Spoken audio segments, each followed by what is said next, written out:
K-Cast Radio, your home for Kurre and Klapow in the mornings. Classic rock the bone. Josh is off this week, so I'm flying by the seat of my pants, and I'm liking it. Dirty Deeds Under Cheap. We have our AC/DC show, Live Wire Wednesday, coming up on Wednesday night at 8 o'clock. It's all AC/DC for a full hour, brought to you by Southern Precision Staffing, 205-682-2828. Check it out.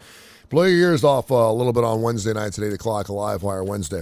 So I was doing a little research over the weekend and saw that the X Factor, a Simon Cowell show, is being canceled. That's newsworthy, first of all, because Simon Cowell normally doesn't get canceled. He cancels himself.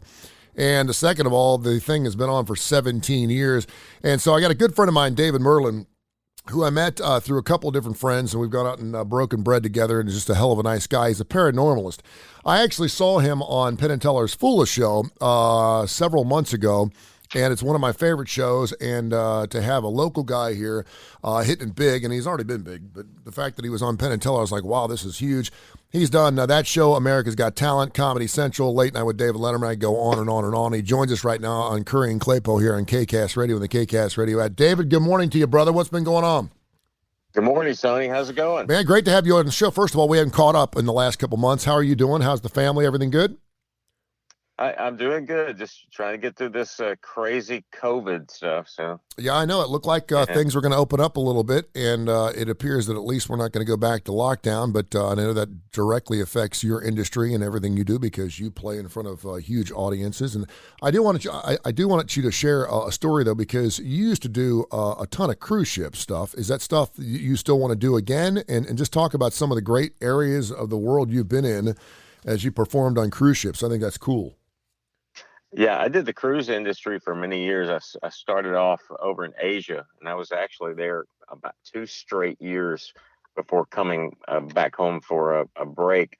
But I've been to Thailand. I've been to Hong Kong, all over Taiwan, Japan, Tahiti, Bora Bora, Alaska, the Caribbean, through the Panama Canal, all around Mexico, and it's a great experience. I can tell you it does get old. Some people would love, so they love to just be out there all the time. Yeah. But that big ship is not so big after you've been on it for a few months. I can understand that. Being all over the world like you have been, do you find that different ethnicities or different cultures accept your paranormal type of or illusionist type of magic differently? Are American audiences different than, say, Taiwan audiences? Well, back in the day when I was doing more of the ships, I wasn't really doing the paranormal act, but I will say the people in Asia really love magic and illusion. They really eat it up. And over there, of course, there's a language barrier, so I had to do everything to music. So it would be kind of hard to do my paranormal show over there because they might not understand, exactly what I'm doing. But the American audiences, since I went to this kind of format, they really eat this stuff up. Yeah, David Merlin joins us right here in Kurre and Klapow on K-Cast Radio. He's been on all the big shows. He's known around the world. America's Got Talent. He's been on Penn and Teller's Foolish. He's did David Letterman's show, the late night show, and he does everything from clairvoyance to telekinesis to paranormal to illusions and all kinds of stuff. And his act is incredible. It's fantastic, and I still can't figure it out. I actually tried to get you to tell me a few things during lunch. I didn't expect you to do that. We want to get into what happens behind the scenes on some of these reality talent shows, and I'll do that in a few minutes. Why do you think people are so amazed by your type of magic? Because obviously there is a way to read minds, and I realize that is a gift, and it's something that you do on a regular basis. It's not something that you have to practice to do it, and you've been doing it for years. But why do you think people are so just absolutely amazed by what you do? I don't know. I guess it's just it makes people feel like a kid, because it's just the unknown, the unexplained. To actually be in a room and a person is telling you what you're looking at in a book or what you're thinking or what cards you're holding, your mind just can't really comprehend it. Yeah. But you have to experience it live. You see this stuff on television, it's one thing, but if you come see me live and it actually happens to you, it's kind of life changing. It makes you kind of just step back and like, wow, I can't believe what just happened. Eddie Munster, and we're going to bring him up. Butch Patrick has a birthday today, which is amazing because you're going to be doing a lot of work with him. He is, of course, Eddie Munster of the Munster Show, and they're going to be doing a Munsters and Magic show throughout the rest of 2021 and into 2022, I'm assuming. So we'll talk about that coming up in a few minutes. You had an amazing story. You were on America's Got Talent. And you had some really interesting rubs with some highfalutin celebrities, including Howard Stern. But I think a lot of times we watch these shows and we think it's all done from start to finish without any editing, and that there is a portrayal of what they want for each individual and who they want to see succeed and who they want to see fail. Can you kind of give us some background stuff on what happens on these shows? Well, with America's Got Talent and X Factor, I think they're very, very similar. You are wired up with microphones so that they can capture anything you say throughout the day. The cameras are all over the rooms, watching you, observing you, just to get you in one moment where you might say something that they can exploit on television. Because you let your guard down once you kind of just forget the mics are on and the cameras are rolling. But these executive producers really call the shots on a lot of most of what happens. Of course, they want to get talented people on the show, but they also want to get people that are not so talented, and they want these not so talented people to feel like they really have a shot at this. So they give a lot of false hope to people, I think, and of course with the editing. You sign about a 30-page contract that they can do pretty much anything they want with any bit of footage they have, and they can rearrange it. They can take away audience response, laughs, and applause, and put in crickets, if they want to. Yeah, you were on America's Got Talent. I know you were on there once, right? And they called you back, right? They wanted you to come back? I was actually on the very first season real briefly. And they were wanting me on the show, but I had a contract with a cruise ship, and I couldn't get away for the time they were going to be shooting, so I didn't get to do that season. But they did show me, and then they wanted me several years later. Again, something happened, couldn't get on there, and then finally, they wanted my particular act that I did called Psycho Jack, which I also did on Penn and Teller, and also did on Germany's Got Talent. Talk about that experience, because I know that Howard Stern thought you were amazing, but at first not so much so. Talk about what that experience was like. Yeah, of course, I went on the show not as myself. I went in disguise because that's what the producers wanted. They wanted something abnormal that they've never seen on the show before, and they just kind of saw this character that I had developed, and I actually got the idea from watching the Unknown comic. Years ago. I don't know if you remember him. Oh, yeah. Of course, nobody knew who he was. And I thought, what if I could come up with this character and just go on these television shows and just kind of rip people, with comedy. And so I came up with this creepy character, and they took one look at it, and they got some footage. And I was on a plane to New York City a few days later, just right. I mean, it just happened so quickly. And the next thing I know, I'm in Madison Square Garden Theater, performing in front of, Heidi Klum, Howie Mandel, Howard Stern, and Mel B.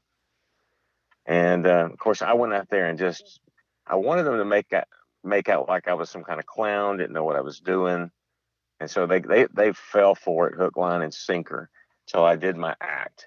And then got, standing ovation. Howard Stern, told me it was the best illusion of the season. And he really, really enjoyed it.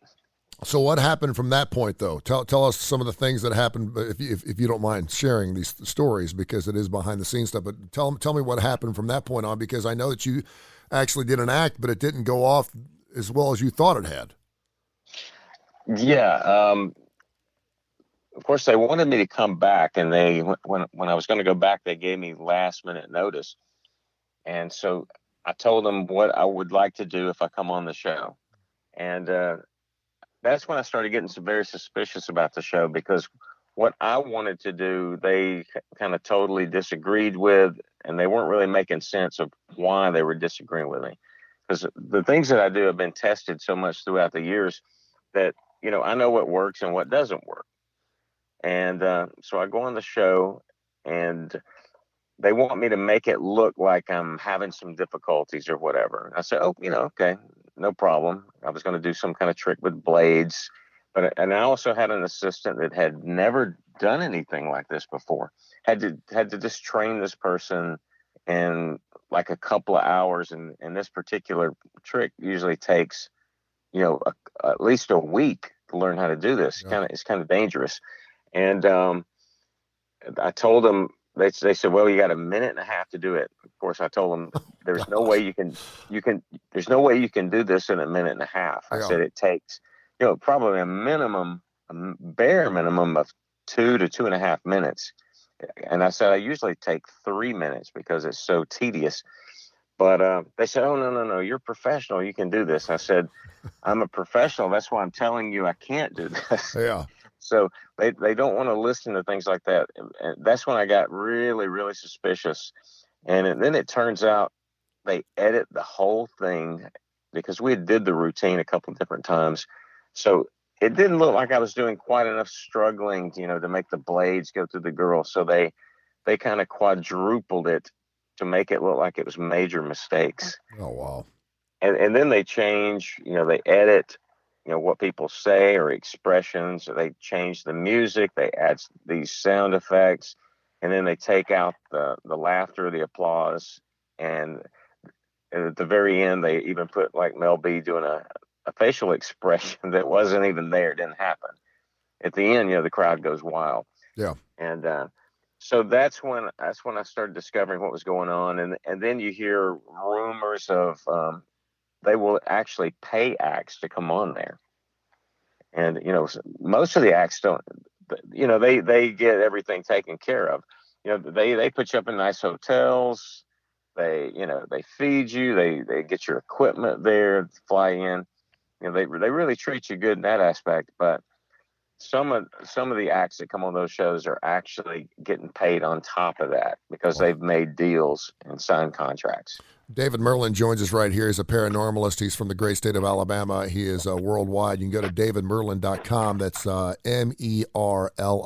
davidmerlin.com for all of his stuff. And, of course, he can be booked for just about anything as small or as big as you want, and he's fantastic. He's been on Penn & Teller's Fool Us. I do want to talk about Penn & Teller just because I've seen them live in concert. I love their show. I love the fact that they actually give some of their secrets away.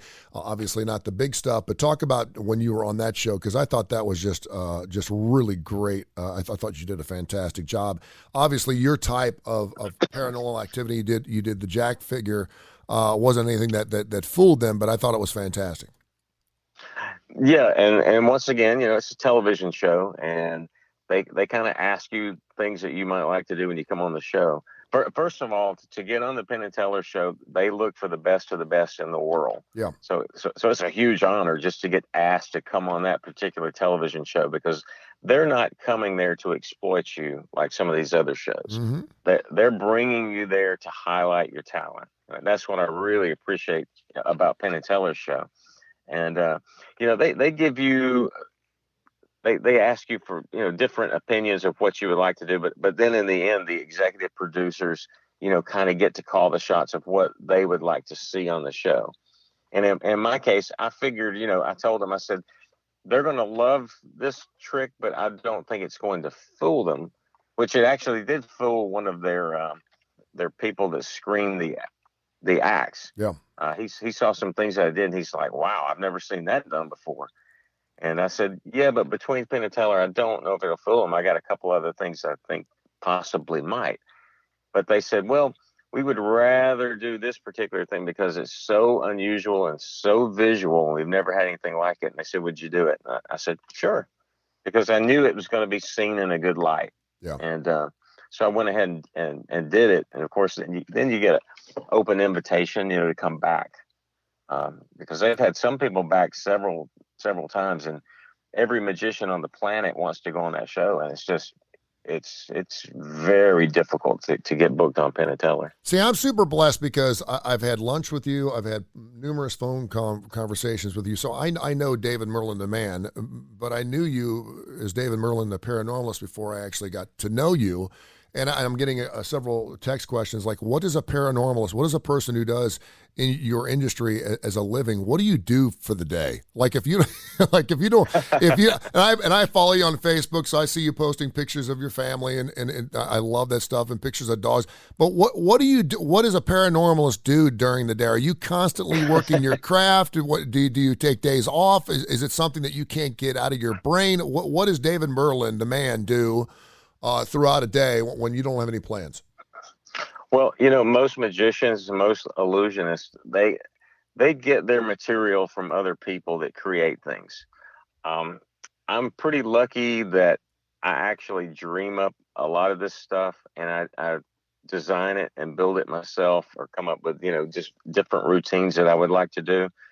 I might get ideas from other people and just kind of expand on it to make it broader. Yeah.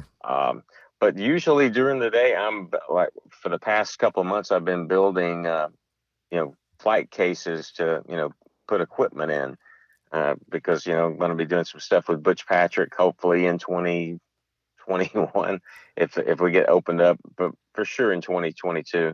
But like the past couple of weeks, I've been working on a new ESP routine.